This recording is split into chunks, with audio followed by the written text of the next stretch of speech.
The problem of the cost of college is an enormous one, and it's real. And frankly, it's true whether you're a liberal arts grad, you're an engineering graduate, because you're still facing those issues of debt and is it worth it? So I have a few things to say about that. First is, the data still shows that a college education is worth the investment. That is, your earnings will be higher over your lifetime because you have a college degree, and they will be significantly higher than the cost of that college degree over the lifetime. Point one. Two, there isn't that much difference in the lifetime earnings of an engineering graduate and a non-engineering graduate. The engineering graduates start out higher, but it equalizes after a while. Point three, the real change that one has to hope is happening is that the cost of college is going down, and that it will therefore allow people to be more experimental, to follow their passions, to pursue what they want to.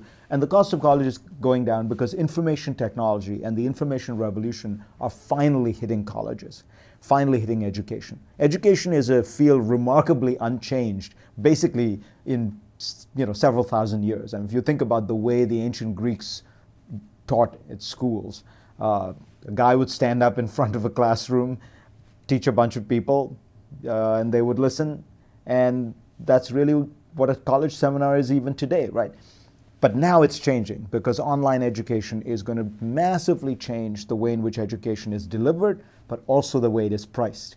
And if that happens, my hope is that it will produce a huge expansion of liberal education for everybody, but it will also allow people to be more risk-seeking in terms of their educational choices. If you're paying, $1,000 for 20 online courses, then it's not as difficult to say, I'm just going to follow my passion, get really good at this, perfect it, do really well, and whether it's English or history or philosophy or physics or chemistry, you will do it in a way that really reflects who you are and your intellectual curiosity, and you're probably going to be better at it if you do something you're passionate at.